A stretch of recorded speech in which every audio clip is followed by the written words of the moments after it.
नमस्कार साथियों, स्वागत आप सभी का आज के सेशन में। और आज हम बहुत महत्वपूर्ण टॉपिक जनगणना 2011 के बारे में चर्चा करने वाले हैं।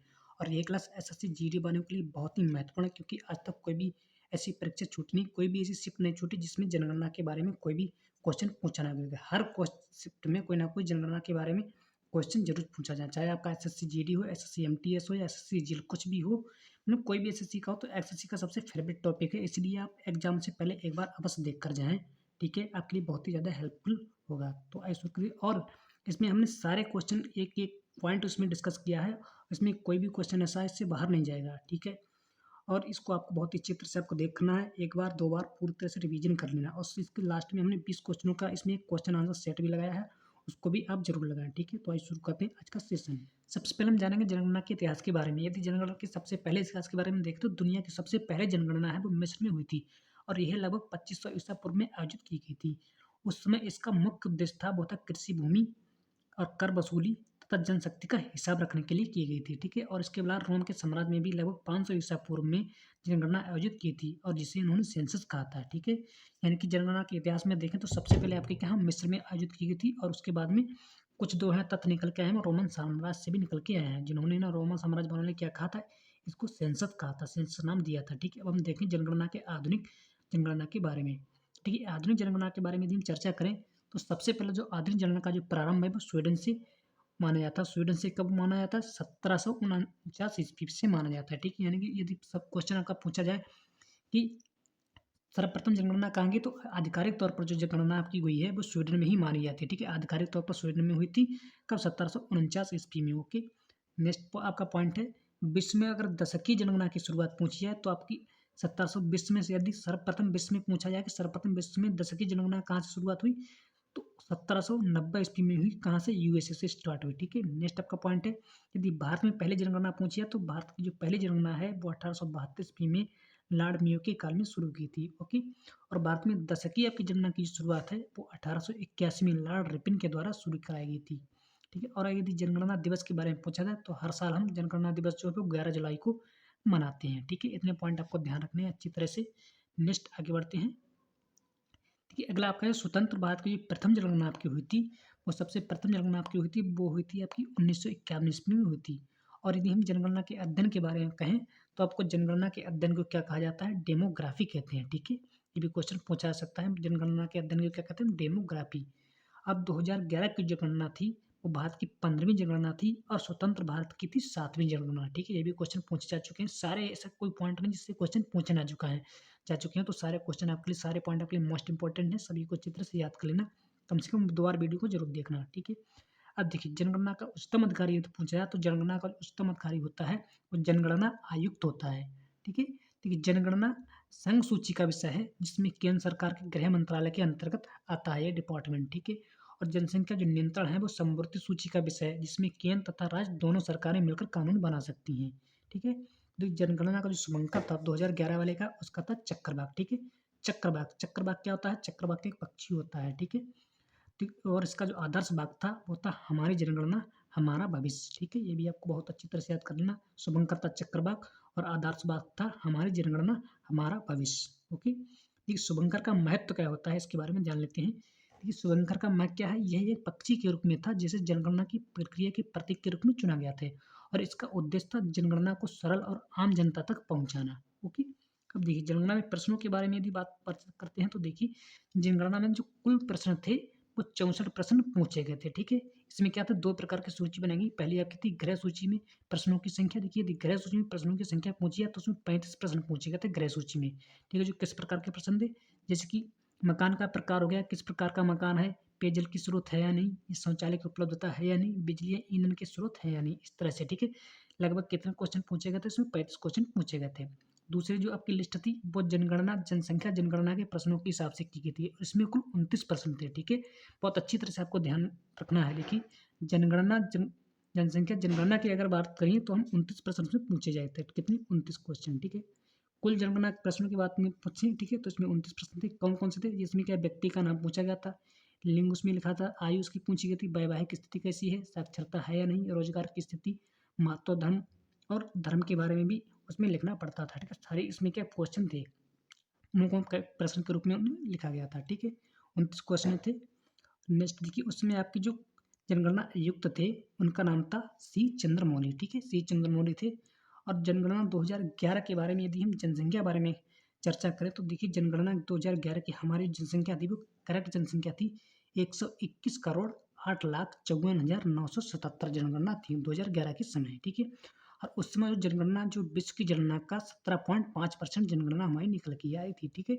विश्व की जनगणना का कौन सा स्थान था उसमें हमारा 2011 में, तो दूसरे स्थान पे हम आते थे जनगणना में, ठीक है, जनसंख्या में। और विश्व में यदि परसेंटेज अगर पूछा जाए तो परसेंटेज में आपका आता है 17.5%, ठीक है। और यदि जनसंख्या में पुरुष का प्रतिशत पूछे तो देखिए पुरुषों का प्रतिशत था आपका 51.47% और महिलाओं का आपका प्रतिशत था वो था 48.53%, ठीक है। और जनगणना 1 से 2011 के मध्य दशकीय वृद्धि दर तो हुई थी वो 17.7% हुई थी, यानी कि दशकीय वृद्धि हुई थी वो 17.5। और यदि वार्षिक पूछी जाए तो वार्षिक आपकी हुई थी 1.64%, ठीक है, 1.64%, ठीक है, वार्षिक ये वार्षिक वृद्धि दर हुई थी।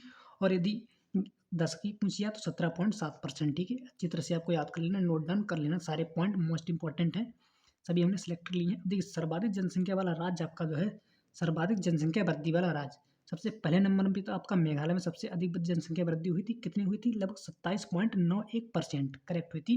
और दूसरे नंबर पे अरुणाचल प्रदेश में बहुत जनसंख्या वृद्धि हुई थी, जिसमें क्या थी 26% लगभग जनसंख्या वृद्धि हुई थी। और देखिए न्यूनतम जनसंख्या वृद्धि वाले यदि हम देखें हैं प्रजाति वृद्धि वाले, तो न्यूनतम जनसंख्या वाला आपका जो था नागालैंड, ठीक है। नागालैंड में क्या होता है -0.6 का परसेंट का मतलब क्या था, जनसंख्या दो थी घट गई थी, इसलिए हम -0.6 लिखा है, ठीक है। यानी कि बढ़ने की जगह वहाँ जनसंख्या घट गई थी, इसलिए वहाँ सबसे कम दशकीय वृद्धि वाला क्या है नागालैंड। दूसरे नंबर पे आपका क्या है केरल। केरल में कितनी जनसंख्या बढ़ी थी? सिर्फ 4.9% ही जनसंख्या बढ़ी थी, ठीक है। दूसरे नंबर पर था जनसंख्या कम वाला राज्य, ठीक है। नेक्स्ट देखिए पॉइंट देखते क्या सबसे अधिक, यदि हम बात करें यूटी यानी कि यूनिटेड टेरिटरी आपकी होती है केंद्र शासित प्रदेशों में, सर्वाधिक जनसंख्या वृद्धि वाले केंद्र शासित प्रदेश आपका क्या है दादर नागर हवेली है, जिसमें 55.5% जनसंख्या वृद्धि हुई थी, ठीक है, सबसे अधिक था इसमें। यदि हम उसमें देखते हैं, ठीक है, केंद्र शासित प्रदेशों में, उसके बाद हम न्यूनतम दशकीय वृद्धि हम केंद्र शासित प्रदेशों में देखें तो उसका था लक्षद्वीप। लक्षद्वीप में कितने 6.3% जनसंख्या वृद्धि हुई थी, ओके। और 2011 से लेकर 2021 के मध्य में क्या है ऋणात्मक दशकीय वृद्धि दर दर्ज की गई थी, जो कितनी थी -0.3%। और इसी हम महान विभाजन का वर्ष भी कहते हैं 1911 को, ठीक है। तो महान विभाजन का वर्ष जो है वो कई बार पूछा जाता है, मोस्ट इंपॉर्टेंट है, ये भी पॉइंट आपको नोट डाउन कर लेना अच्छी तरह से, ठीक है। वैसे पॉइंट तो सारे ही महत्वपूर्ण हैं। अब देखिए हम शहरी और ग्रामीण जनसंख्या की बात करें तो देखिए शहरी और ग्रामीण जनसंख्या प्रतिशत शहरों में जो है 2011 के अनुसार 31.2% जनसंख्या निवास करती थी, और गांव में हमारी जो जनसंख्या है तो 68.7%, यानी कि लगभग 70% गाँव में निवास करते थे। और 30% लगभग में देखें तो हमारे शहरों में जनसंख्या निवास करती थी उस समय, ठीक है। अब देखिए नए 2021 में तो जनगणना हुई नहीं है, ठीक है, उसका हिसाब अभी तक आया नहीं, तो चलो 2011 से सारे क्वेश्चन पूछे जाएंगे, ठीक है। सर्वाधिक जो नगरीय जनसंख्या हमारी है, सर्वाधिक नगरीय जनसंख्या हमारी महाराष्ट्र में निवास करती है। और यदि न्यूनतम नगरीय जनसंख्या का क्वेश्चन पूछा है तो आपको बताना है सिक्किम, ठीक है। न्यूनतम जनसंख्या आपकी कहाँ? सिक्किम में। और सर्वाधिक जनसंख्या आपकी महाराष्ट्र में निवास करती है, ओके। और सर्वाधिक यदि ग्रामीण जनसंख्या आपकी पूछी है तो सर्वाधिक जो ग्रामीण जनसंख्या हमारी है वो उत्तर प्रदेश में निवास करती है, और न्यूनतम ग्रामीण जनसंख्या है हमारे सिक्किम में निवास करती है, ओके। सारे इंपॉर्टेंट पॉइंट है। नेक्स्ट पॉइंट देखते हैं क्या है। तो सर्वाधिक जनसंख्या वाला हमारा जो राज्य है वो उत्तर प्रदेश से था, और उसमें लगभग 19 करोड़ जनसंख्या उसमें थी, ठीक है। 19 करोड़ लगभग में थी, ठीक है, कुछ ज़्यादा ही थी 19% से। और न्यूनतम जनसंख्या वाला हमारा जो राज्य था वो हमारा था सिक्किम, ठीक है। सबसे कम जनसंख्या वाला राज्य हमारा सिक्किम, और सबसे अधिक जनसंख्या वाला हमारा उत्तर प्रदेश था 2011 के अनुसार। और सर्वाधिक जनसंख्या वाला हमारा केंद्र शासित जो प्रदेश है वो आपका आज भी है वो दिल्ली ही है, ठीक है। और न्यूनतम जनसंख्या वाला केंद्र शासित प्रदेश वो हमारा है लक्षद्वीप, ओके। सारे पॉइंट इंपॉर्टेंट है, सभी को याद कर लेना। नेक्स्ट देखते हैं जनसंख्या घनत्व के बारे में यदि हम चर्चा करें तो देखिए प्रति व्यक्ति हमारे पूरे भारत का जो है वो होता है 382 किलोमीटर प्रति व्यक्ति के हिसाब से। देखिए जनसंख्या घनत्व होता क्या है, जनसंख्या घनत्व हमारा जो होता है वो प्रति वर्ग किलोमीटर में रहने वाले व्यक्तियों की कुल संख्या, यानी कि एक वर्ग किलोमीटर में जितने भी व्यक्ति रहते हैं उनकी जो संख्या होती है वही हमारा जनसंख्या घनत्व कहलाती है। यानी कि एक वर्ग किलोमीटर में जितने व्यक्ति रहते हैं तो कितने व्यक्ति रहते हैं, तो उसमें हमारा 382 प्रति किलोमीटर स्क्वायर में व्यक्ति रहते हैं, उनको उतना ही हमारा जनसंख्या घनत्व था, ठीक है, 382, ध्यान रखना अच्छी तरह से। और देखिए यदि हम सर्वाधिक जनसंख्या घनत्व वाला राज्य के बारे में चर्चा करें तो सर्वाधिक जनसंख्या घनत्व जो थी हमारा वो बिहार में थी फर्स्ट नंबर पे, और दूसरे नंबर पे हमारी जो थी वो थी पश्चिम बंगाल में। देखिए बिहार में कितनी थी, 1000 किलोमीटर में 1106 लोग निवास करते थे, ठीक है। राज्यों की बात हो रही है अभी, ठीक है। यानी सबसे अधिक जनसंख्या घनत्व हमारा बिहार में, दूसरे नंबर पे हमारा है पश्चिम बंगाल में, ठीक है। और जब न्यूनतम जनसंख्या घनत्व के बारे में यदि हम चर्चा करें तो सबसे न्यूनतम जनसंख्या घनत्व हमारा क्या है, अरुणाचल प्रदेश में कितना 17 व्यक्ति पर किलोमीटर स्क्वायर में निवास करते हैं, ठीक है। सबसे कम क्या है अरुणाचल प्रदेश में, और दूसरे नंबर पर कम है मिजोरम में, ठीक है। नंबर भी पूछ लिया जाता है कई बार, यानी पहले नंबर पे अरुणाचल प्रदेश तो याद रहता है कई लोगों को, लेकिन दूसरे नंबर पे याद नहीं रहता, ठीक। तो ये भी आपको याद रखना है दूसरे नंबर पे, इसलिए हमने 2 नंबर लिख के रहे हैं, सभी में दिए नंबर दिए, ठीक है। ये पहला नंबर है बिहार, दूसरे नंबर पे पश्चिम बंगाल, ठीक है। इसमें क्या है, पहले नंबर पे न्यूनतम अगर पूछा जाए तो पहले नंबर पे अरुणाचल प्रदेश और दूसरे नंबर पे मिजोरम, ओके। अब देखिए, अब यूटी के बारे में देख लेते हैं, यानी कि केंद्र शासित प्रदेशों में सर्वाधिक जनसंख्या घनत्व वाला केंद्र शासित प्रदेश हमारा दिल्ली है, जिसमें देखिए कितनी जनसंख्या निवास करती है, 11,320 व्यक्ति प्रति किलोमीटर स्क्वायर में, यानी कि 11,320 व्यक्ति प्रति किलोमीटर स्क्वायर में सबसे अधिक है, ठीक है। जनसंख्या घनत्व हमारा दिल्ली में। और न्यूनतम जनसंख्या घनत्व वाला हम केंद्र शासित प्रदेश देखें तो हमारा अंडमान निकोबार द्वीप है, जिसमें 46 व्यक्ति प्रति किलोमीटर स्क्वायर में निवास करते हैं, ओके। देखिए लिंगानुपात के बारे में यदि हम चर्चा करते हैं तो सेक्स रेशियो क्या होता है, देखिए 2011 के अनुसार हमारा जो लिंगानुपात था वो हमारा था 943, ठीक है। लिंगानुपात क्या होता है, देखिए महिला और पुरुषों का जो अनुपात होता है, यानी कि 1000 पुरुषों पर कितनी महिलाएं हैं, 1000 पुरुषों पर जो महिलाओं की संख्या होती है उसे हम अपना लिंगानुपात कहते हैं, ठीक है। वही हमारा लिंगानुपात होता है। देखिए इसमें क्या है, 1000 पुरुष थे उसमें और 943 महिलाएं थी, तो हमारा लिंगानुपात कितना हो गया, 943, ओके। इस तरह से देखिए सर्वाधिक लिंगानुपात वाले यदि राज्यों की बात करें तो सर्वाधिक लिंगानुपात हमारा जो था वो केरल राज्य में था, यानी कि वहाँ लड़कियों की संख्या ज़्यादा थी, यानी 1000 पुरुषों पर 84 लड़कियाँ ज़्यादा थीं, ओके। उसमें की जनगणना के अनुसार तो सबसे अधिक हमारा लिंगानुपात किस राज्य में था, केरल में, और दूसरे फर्स्ट नंबर पे है, ठीक है। और दूसरे नंबर पे यदि पूछा है तो आपको लगाना है तमिलनाडु, ठीक है। तो दूसरे नंबर पर हमारा कौन सा है, तमिलनाडु। और न्यूनतम लिंगानुपात वाले राज्यों के बारे में चर्चा करें तो देखिए न्यूनतम लिंगानुपात हमारा क्या है, हरियाणा में पहले नंबर पे, और दूसरे नंबर पे आता है जम्मू कश्मीर। हरियाणा में कितने, 1000 पुरुषों पर 879 लड़कियां हैं, और जम्मू कश्मीर में हमारे 889, ठीक है। नेक्स्ट देखिए यूनियन टेरिटरी के बारे में देख लेते हैं, यानी केंद्र शासित प्रदेशों के बारे में। इस सर्वाधिक लिंगानुपात वाला हमारा केंद्र शासित जो प्रदेश है वो हमारे पदुचेरी है, पौंडीचेरी, ठीक है, पौंडीचेरी भी कहते हैं इसको। और वहाँ देखिए 1000 पुरुषों पर 1037 महिलाएं हैं, ओके। और न्यूनतम लिंगानुपात वाले राज्य के बारे में चर्चा करें तो वहाँ देखिए दमन और दीव है, जहाँ 1000 पुरुषों पर 618 ही मात्र महिलाएं हैं, ओके। अब देखिए हम देखेंगे शिशु लिंगानुपात, ओके। तो शिशु के बारे में देख लेते हैं। देखिए शिशु लिंगानुपात के बारे में यदि हम चर्चा करें तो देखिए महिला और पुरुष का जो रेशियो है वो आपका 919 बनता है, ठीक है। यानी कि 1000 पुरुषों पर 919 महिलाएं हैं, ठीक है। और सर्वाधिक लिंगानुपात वाला जो हमारा राज्य है वो हमारा अरुणाचल प्रदेश ही है, ठीक है, अरुणाचल प्रदेश। और न्यूनतम यहाँ हरियाणा को स्थान मिला है, ओके, न्यूनतम हरियाणा को स्थान मिला है। और सर्वाधिक में इसमें अरुणाचल प्रदेश को मिला है। अरुणाचल प्रदेश में कितनी है, 972 महिलाएं हैं, और हरियाणा में कितनी है, 837 महिलाएं। ये क्या है, बच्चों का सेक्स रेशियो है, ओके। अब देखिए हम यहाँ पे देखते हैं कि यूटी यानी कि केंद्र शासित प्रदेशों में कितना है, देखिए सर्वाधिक हमारे केंद्र शासित प्रदेशों में यदि हम देखे हैं यूटी में तो अंडमान निकोबार द्वीप को यहाँ स्थान मिला है सर्वाधिक लिंगानुपात में, और देखो न्यूनतम में यहाँ किसको मिला है, दिल्ली को स्थान मिला है, ठीक है। नेक्स्ट क्वेश्चन देखते हैं।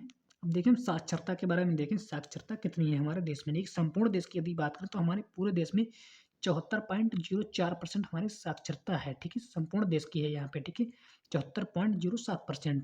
तो साक्षरता होती क्या है, यदि साक्षरता की परिभाषा के बारे में हम देखते हैं तो हमारी सरकार ने साक्षरता की परिभाषा को इस तरह से परिभाषित किया है कि 7 वर्ष से अधिक का कोई भी व्यक्ति जो किसी भी भाषा को पढ़ने और लिखने में सक्षम हो उसे हम साक्षर व्यक्ति कहेंगे, ठीक है। ये है तो इसी तरह से परिभाषा, लेकिन ये परिभाषा ऐसी नहीं होनी चाहिए भाई, कम से कम 7 वर्ष का किसी भाषा को पढ़ने लिखने से वो साक्षर नहीं होता है ना, कम से कम ज़्यादा नहीं, हाई स्कूल या इंटर तक का तो रखता ही रखता है, ठीक है। पढ़ने से क्या अनपढ़ लोग भी पढ़ लगते हैं, ठीक है। अब देखिए चलो अगले देखते हैं। नेक्स्ट क्वेश्चन, पुरुष का यदि हम देखें हैं तो पुरुष की साक्षरता हमारे क्या है 82.14% दर्ज की गई थी 2011 के अनुसार, और महिला की साक्षरता थी वो 65.46% दर्ज की गई थी, ओके। जो सर्वाधिक साक्षर राज्य हमारा है, सर्वाधिक साक्षर राज्य वो है केरल का स्थान आता है प्रथम स्थान पर, और दूसरे स्थान पर हम देखें तो मिजोरम का नाम आता है, ठीक है। केरल में हमारे कितने 93 यानी 91% जो है साक्षर लोग हैं और मिजोरम में 91.58% है। और तीसरे नंबर पे हमारा जो राज्य आता है वो हमारा आता है गोवा, वहाँ 88.7% लोग साक्षर हैं, ठीक है। और न्यूनतम साक्षरता की बात करें तो सबसे हमारा जो न्यूनतम साक्षरता है वो बिहार में देखने को दर्ज की गई थी, उसमें ठीक है मिला था। उसमें कितना थी, वहाँ साक्षरता थी 61.8%। और दूसरे नंबर पे थी हमारी अरुणाचल प्रदेश में 65.7%, ओके, 65.4%, यानी कि महिलाओं की साक्षरता के बराबर थी केवल वह, ओके। नेक्स्ट, यदि हम लक्ष्य यूनियन टेरिटरी यानी कि केंद्र शासित प्रदेशों की बात करें तो सर्वाधिक साक्षरता केंद्र शासित प्रदेशों में हम देखें तो लक्षद्वीप की थी कितनी, 91.8%, ओके, 91.8%। और न्यूनतम साक्षरता जो हमारी दर्ज की गई थी 2011 के अनुसार वो दादर एवं नागर हवेली में की थी, कितनी थी, 76.2%, ओके। अब देखिए महिला साक्षरता के बारे में यदि हम बात करते हैं, ठीक है, तो बहुत ही संपूर्ण सभी लोगों की थी कि पुरुष और महिला की एक साथ थी। और ये क्या है, महिलाओं की इसमें अलग है। देखिए महिलाओं की यदि हम बात करते हैं तो महिलाओं की साक्षरता कितनी है, अपनी निकल के आती 65.46%, ओके। अब देखिए सर्वाधिक साक्षरता की महिलाओं की बात करें तो केरल में ही है, ठीक है, कितनी, 92.1%, यानी कि 92.1%। और न्यूनतम साक्षरता दी पूछे तो राजस्थान में कितनी, 52.7%। न्यूनतम साक्षरता सबसे कम महिला साक्षरता दी हैं तो राजस्थान के 2011 के अनुसार। अब देखिए यदि हम पुरुषों का देखें तो पुरुषों की जो संपूर्ण जनसंख्या है, प्रतिशत है जनसंख्या का, वो 82.14% लोग पुरुष साक्षर है। और सर्वाधिक साक्षर जो पुरुष हैं वो हमारे केरल राज्य की साक्षर है, ठीक है, कितनी, 96.1%। और न्यूनतम साक्षरता की बात करें तो हमारे न्यूनतम साक्षरता बिहार में ही है, पुरुषों के मामले में भी और महिलाओं के मामले में भी, ठीक है। महिलाओं के मामले में नहीं, महिलाओं के मामले में तो क्या है, राजस्थान है, ओके। पुरुषों के मामले में बिहार है, ये आपको ध्यान रखना है, ठीक है। आगे बढ़ते हैं। अब देखिए हम यहाँ देखें जो ऐसी जनसंख्या थी, ऐसी अनुसूचित जाति के बारे में, इसमें देखो एक विषय आता है, इसमें अनुसूचित जाति को अलग से किया गया था, ठीक है। अनुसूचित जाति की जो संख्या उसमें 2011 के अनुसार निकल के आई थी, तो वो हमारे पूरे देश में जनसंख्या के 11.6% निकल के आई थी, जो जनसंख्या थी एससी लोगों की, ठीक है। और वहाँ सर्वाधिक जो एससी हैं वो आपके उत्तर प्रदेश में निवास करते हैं। और न्यूनतम एससी की संख्या दर्ज की गई थी वो हमारे मिजोरम में दर्ज की गई, ठीक है। और सर्वाधिक जनसंख्या अगर यदि प्रतिशत में देखें तो हमारी पंजाब में निवास करती है, ठीक है। और जनसंख्या के हिसाब से देखें नंबर में, ठीक है, तो वो कहाँ, आपके उत्तर प्रदेश में निवास करती है। और प्रतिशत में देखें तो पंजाब में निवास करती है सर्वाधिक एससीओ की संख्या, ठीक है। और यदि एसटी के बारे में देखें यानी कि अनुसूचित जनजाति, तो अनुसूचित जनजाति की संख्या निकल के आई थी उसमें तो 8.6%, 8.6% निकल के आई थी। और सर्वाधिक हमारे जो एसटी हैं वो एमपी में इनकी संख्या दर्ज की गई थी। और न्यूनतम जनसंख्या एसटी की जो थी वो गोवा में दर्ज की गई थी, ओके। अब देखिए प्रतिशत में यदि हम देखें तो एसटी की जो संख्या थी वो सबसे, प्रतिशत में देखें तो सर्वाधिक एसटी की संख्या, अनुसूचित जनजाति की संख्या जो थी वो मिजोरम में दर्ज की गई थी, ठीक है। इतने ही आपके सारे इंपॉर्टेंट पॉइंट बन से, इससे आपका क्वेश्चन को भी बाहर नहीं जाएगा, आपको सारे पॉइंट अच्छी तरह से याद कर लेना, ठीक है। वीडियो कम से कम एक दो बार देख लेना है। अब देखिए हम यहाँ से क्वेश्चन आंसर सेट लगाएंगे, लगभग 20 क्वेश्चनों को हम देखेंगे, ठीक है। अब देखिए सबसे पहला हमारा क्वेश्चन था, यदि आपने चित्र से पढ़ा तो आपको याद होगा 2011 की जनगणना हमारी थी वो कौन सी जनगणना थी, ठीक है। तो हमारी 2011 की जनगणना थी वो 15वीं जनगणना थी। और यदि स्वतंत्र भारत की पूछी जाए तो 7वीं जनगणना, ठीक है। यानी कि ये कंप्लीट केवल इस तरह से क्वेश्चन आया कि 2011 की जनगणना कौन सी थी, तो आपको 15वीं लगाना है। यदि स्वतंत्र भारत की पूछी जाए तो 7वीं लगाना है, ओके। नेक्स्ट क्वेश्चन बढ़ते हैं। 2011 की जनगणना का नारा क्या था, यानी कि 2011 की जनगणना क्या नारा था, तो हमारा जो नारा था, हमारा उद्देश्य था वो तो हमारी जनगणना हमारा भविष्य, ओके, ऑप्शन इसमें राइट होगा। नेक्स्ट क्वेश्चन, 2011 की जनगणना में भारत की कुल जनसंख्या कितनी थी, तो कुल जनसंख्या थी 121 करोड़ में लगभग में, ओके, कुछ ज़्यादा ही थी। नेक्स्ट क्वेश्चन देखिए आपका है, भारत में पुरुषों और महिलाओं का अनुपात 2011 में क्या था, ठीक है। तो महिला और पुरुषों का अनुपात कितना था 2000 में, तो कितना था 943, ओके, ऑप्शन डी राइट होगा इसमें।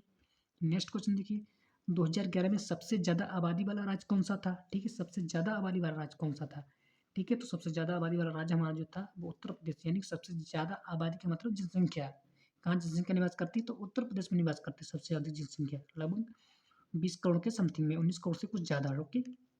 नेक्स्ट क्वेश्चन, 2011 में सबसे कम आबादी वाला राज्य कौन सा था, ठीक है। 2011 में सबसे कम आबादी वाला राज्य हमारा था वो था सिक्किम, ओके। तो सिक्किम में सबसे कम जनसंख्या दर्ज की गई थी। नेक्स्ट क्वेश्चन देखिए, 2011 में भारत की औसत साक्षरता दर कितनी थी, तो औसत साक्षरता दर थी 74.04%, ओके, बी नंबर राइट होगा इसका।